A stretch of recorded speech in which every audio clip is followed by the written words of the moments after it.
तो देखिए स्टूडेंट्स, आज अपन अकाउंटेंसी का very first chapter, chapter number 1, meaning and objective of accounting कर रहे हैं।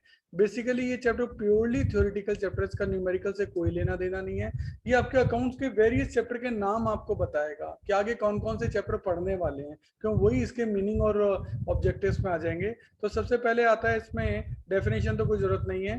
कैरेक्टरिस्टिक ऑफ अकाउंटिंग की, अकाउंटिंग के फीचर्स क्या क्या हैं। तो देखो अकाउंटिंग एक आर्ट है एज वेल एज साइंस है। देखो साइंस के जैसे रूल होते हैं कि 2 हाइड्रोजन लो, 1 ऑक्सीजन लो, पानी बन जाएगा, ऐसे ही अकाउंटेंसी के भी रूल होते हैं। पर्सनल अकाउंट है तो debit the receiver, credit the giver. Real account है तो debit what comes in, credit what goes out. और अगर नॉमिनल अकाउंट है तो debit all expense, credit all income. तो यहाँ साइंस है, मतलब ये रूल के ऊपर चलती है। और उन रूल को आप कितने अच्छे से यूज करते हो कि आपका 90 मार्क्स आ रहे हैं, 80 मार्क्स आ रहे हैं, 70 मार्क्स आ रहे हैं, रूल तो वही है, पर सबके मार्क्स अलग अलग आ रहे हैं, ये उनका आर्ट है। तो आप रूल को कितने एफिशिएंटली यूज करते हो, ये आपका आर्ट है, ये स्किल है। मैं आपको नॉलेज दे सकता हूँ कि ये 3 रूल हैं, इनको याद कर लो, लेकिन मैं स्किल नहीं दे सकता, क्योंकि स्किल तो हर बच्चे का अलग अलग होगा, हर बच्चे के मार्क्स अलग अलग आते हैं, क्योंकि वो उन रूल को यूज कैसे करता है, दैट्स कॉल्ड स्किल। तो इसीलिए अकाउंटिंग आर्ट भी है और स्किल भी है। Recording of financial transaction only, accounts में उन्हीं ट्रांजेक्शन को रिकॉर्ड किया जा सकता है जिनका कि फाइनेंस से लेना देना है। अब जैसे मान लो आपके बिजनेस में स्ट्राइक हो गई, एम्प्लॉय ने फैक्ट्री में स्ट्राइक कर दी, तो इसका फाइनेंस से कोई लेना देना नहीं है, इस बात की जर्नल एंट्री नहीं हो सकती, इसको अकाउंटिंग इक्वेशन में नहीं दिखाया जा सकता। या आपका मैनेजर बड़ा एक्सपीरियंस है, इसको मनी में कैसे तोलोगे, तो ये फाइनेंशियल ट्रांजेक्शन नहीं है, इनको रिकॉर्ड नहीं किया जा सकता। Recording in terms of money, केवल वही रिकॉर्ड किए जा सकते हैं जिनको मनी की टर्म में, जैसे कि अगर आपने परचेज किए 200 चेयर 10 टेबल, तो उसको मनी की टर्म में लिखा जा सकता है, आप इसको अपनी परचेजिंग में दिखाएंगे। लेकिन 2 एम्प्लॉइज के बीच में झगड़ा हो गया, इसको तो मनी की टर्म में नहीं दिखाया जा सकता, तो फिर इसको नहीं दिखाया देंगे।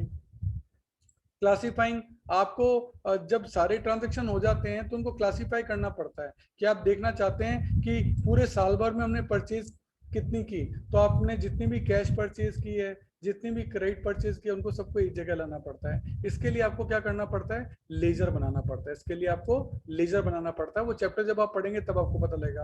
आप साल भर की सेल चाहते हैं तो सारी सेल एक जगह इकट्ठी हो जाएगी, वो भी लेजर में आ जाएगी।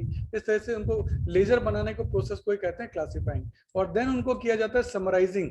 समराइजिंग यानी उससे ट्रायल बैलेंस बनाया जाता है, और उसी के हेल्प से फिर बाद में जाकर आपके फाइनल अकाउंट जो हैं वो बनाए जाते हैं। इसको बोलते हैं समरी करना, समराइज करना। तो इस तरीके से पूरी स्टेप है कि आपको सबसे पहले जर्नल होगा, जर्नल के बाद लेजर होगा, लेजर के बाद ट्रायल बैलेंस होगा, ट्रायल बैलेंस के बाद फाइनल अकाउंट होगा।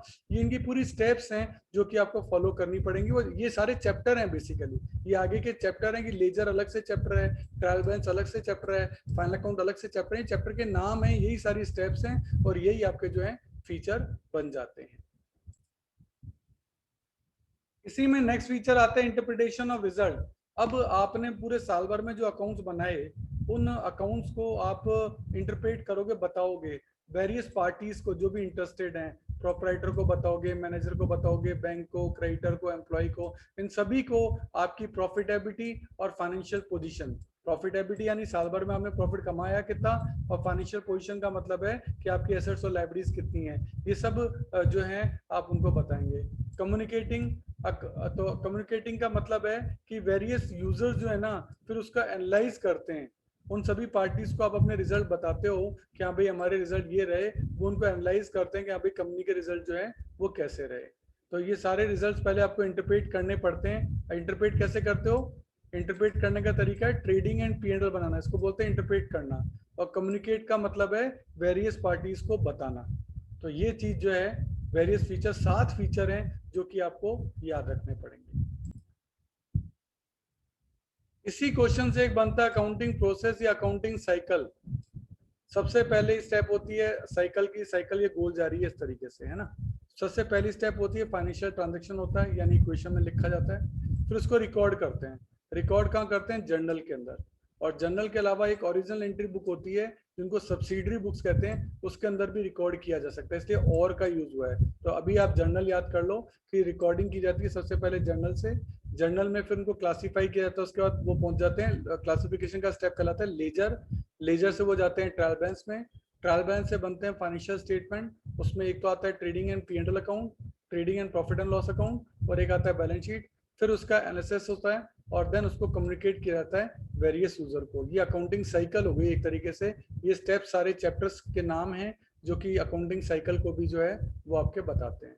नेक्स्ट आता है सर अपन अकाउंटिंग करते ही क्यों है, ऑब्जेक्टिव क्या है, क्या जरूरत है इस चीज की। सबसे पहले to keep systematic record of business transaction.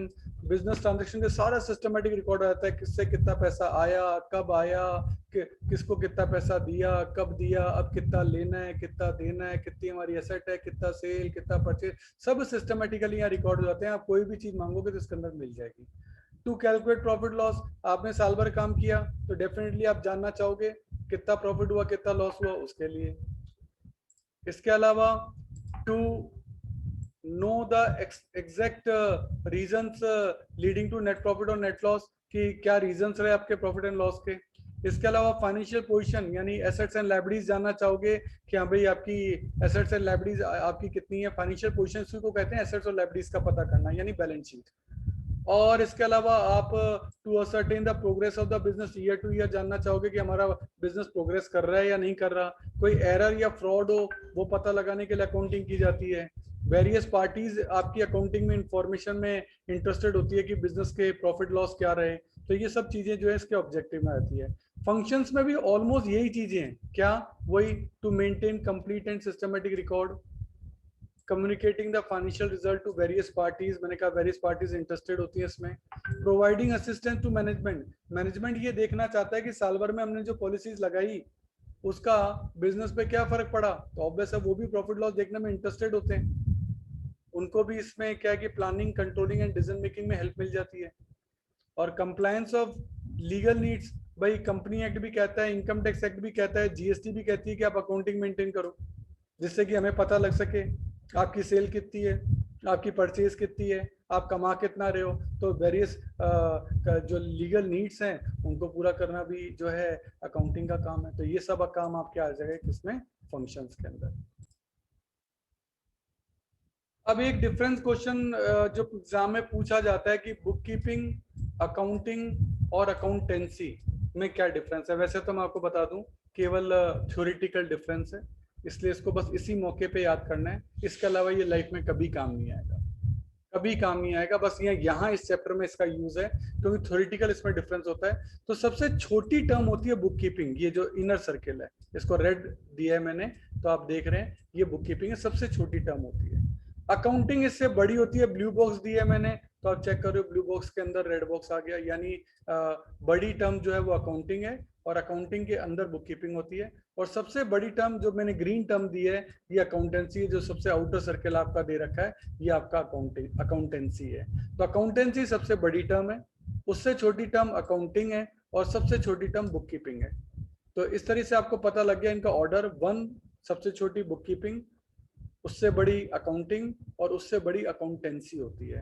अब इसका डिफरेंस थोड़ा सा याद कर लो। बुक कीपिंग जो है प्राइमरी स्टेज है, जैसे आप जर्नल एंट्री जो लिख रहे हो ना बुक कीपिंग का पार्ट है। और जब जहां बुक कीपिंग खत्म होती है ना वहां से फिर अकाउंटिंग चालू होती है, तो अकाउंटिंग जो हो गई वो उसकी सेकेंडरी स्टेज हो गई। तो डिफरेंस याद कर लो, बुक कीपिंग जो है वो प्राइमरी स्टेज है और अकाउंटिंग जो है वो सेकेंडरी स्टेज है। इसके अलावा बुक कीपिंग जो है उसका रूटीन और क्लरिकल नेचर है, जबकि अकाउंटिंग का जो नेचर है वो एनालिटिकल नेचर है। मतलब यहाँ केवल लिख दे, बुक कीपिंग का मतलब है बुक्स में लिख देना, बुक कीप करना यानी बुक में लिखना। और अकाउंटिंग कहता है उसका एनालिटिकल नेचर है, उसका एनालिसिस करना। बुक कीपिंग कौन करता है, हु परफॉर्म, ये तो जूनियर स्टाफ ही कर लेता है। बुक्स में लिखना तो जूनियर स्टाफ भी कर लेता है, लेकिन अकाउंटिंग करना यानी उसका एनालिसिस करना जूनियर अकाउंटेंट के बस का बात नहीं है, उसके लिए सीनियर स्टाफ होता है। बुक कीपिंग के लिए नॉलेज लेवल क्या होना चाहिए, can be perform by person having limited level of knowledge, वो भी बुक कीपिंग कर सकता है। लेकिन अकाउंटिंग वही जना कर सकता है जिसको हायर लेवल ऑफ नॉलेज हो, यानी सीए वगैरह है वही कर सकता है। तो बुक कीपिंग एक जूनियर काम है, अकाउंटिंग एक सीनियर काम है। बुक कीपिंग लोअर टर्म है, अकाउंटिंग बड़ी टर्म है, यानी अकाउंटिंग जो है वो बुक कीपिंग को भी कवर कर लेता है। आप तो ये समझिए। और अकाउंटिंग कहाँ से स्टार्ट होता है, जहां बुक कीपिंग खत्म होता है वहां आपका अकाउंटिंग स्टार्ट होता है। सर अकाउंटेंसी क्या होती है, जहां बुक कीपिंग खत्म होती है वहां अकाउंटिंग चालू होती है, और जहां अकाउंटिंग खत्म होती है वहां से अकाउंटेंसी चालू होती है। यानी अकाउंटेंसी आउटर सर्किल है और ये सबसे बड़ी टर्म है जो बाकी दोनों को भी कवर कर लेती है। बेसिकली ये रूल एंड रेगुलेशन बनाने की बॉडी है।